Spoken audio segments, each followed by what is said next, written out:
Did you hear what Elon Musk said on the Full Send podcast a few months ago? What? In my mind, the most interesting part of it all got zero coverage. But Elon Musk says a couple things within just a few minutes. He says, this deep rabbit hole, where the poles are. I watched a video on that this morning, the Adam and Eve video. Oh yeah, the Chan Thomas thing. Jesus Christ.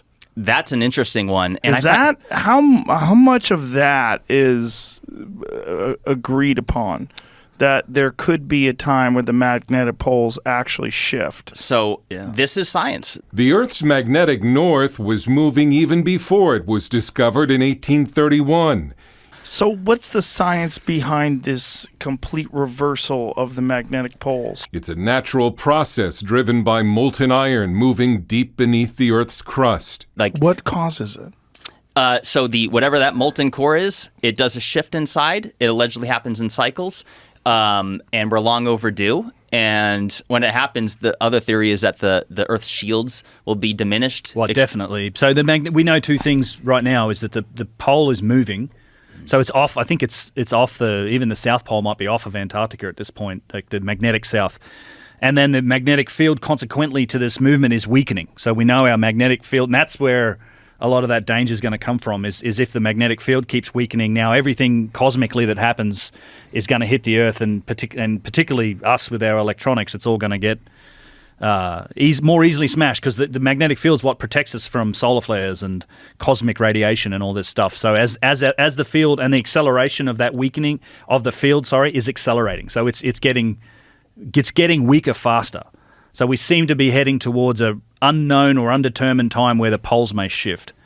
If the Earth's magnetic field decays significantly, scientists say it could collapse altogether and flip polarity, changing magnetic north to south and south to north. The planet's magnetic poles are believed to have flipped before in Earth history. They say that the last one was 778,000 years ago, or something like 200,000 years overdue. Evidence shows that when you've studied other volcanic rock, for prior known pole shifts, because keep in mind, there's hundreds that are known. This has happened throughout millions and millions of years. This is mainstream science. The poles do flip.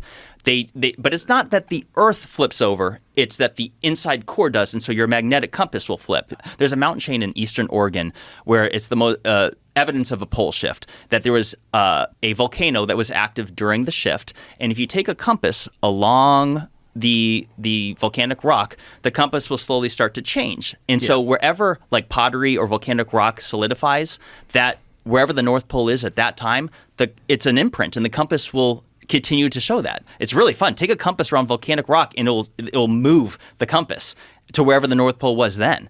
But here's the interesting part, is that what it shows is that the pole shifts start slow and then they accelerate to the point where the day that it happens, you could potentially see the compass slowly moving.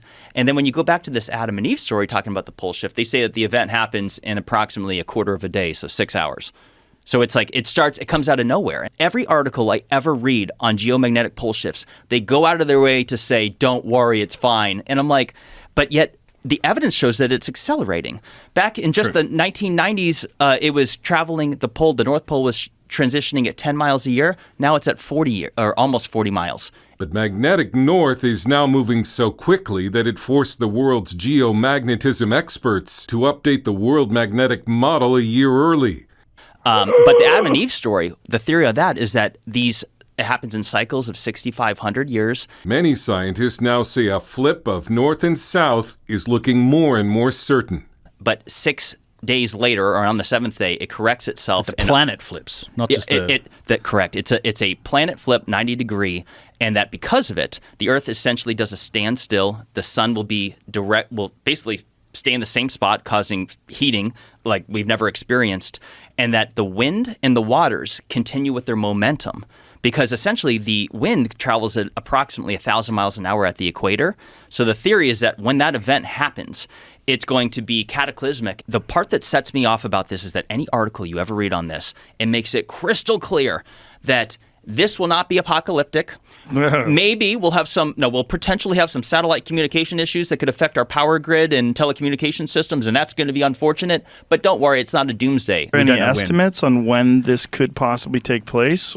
According to every article I ever read, like, oh, don't worry, it's probably be another 1,000 years. I'm like, you have no idea what you're talking about. It's accelerating. And here's the wild thing is that in that document, it says a continental-sized tsunami being 2 miles high.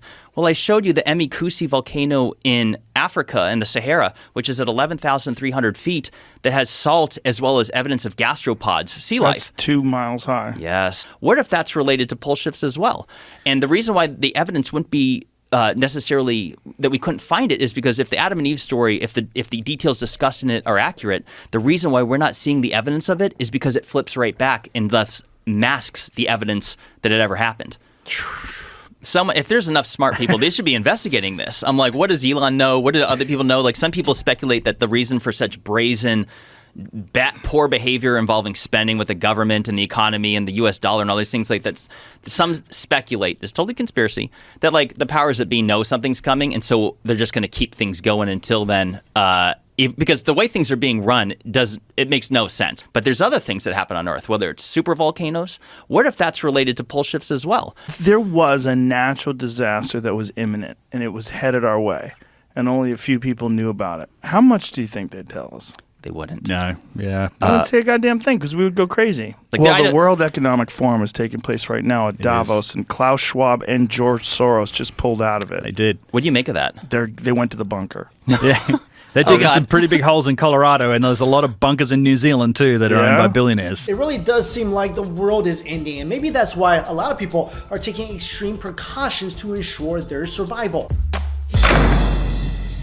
The super rich and wealthy individuals of Silicon Valley and Wall Street are getting a bit scared too, because they are now buying fortress homes in New Zealand so they have somewhere to escape to when the apocalypse happens. Apparently, the New Zealand government has already given them, and many other tycoons, New Zealand passports under, quote, exceptional circumstances, even though foreigners are supposed to live there for at least 3 years before they're able to apply for a passport in the first place. But I do believe that the super rich, they definitely lived in their own little bubble, with information passed around that only they know. And involving like revelations, and it's saying like 6 days. 6 days, on the seventh day, God rested. In that document, it says 6 days things start simmering down a bit, and by day 7 things are starting over new.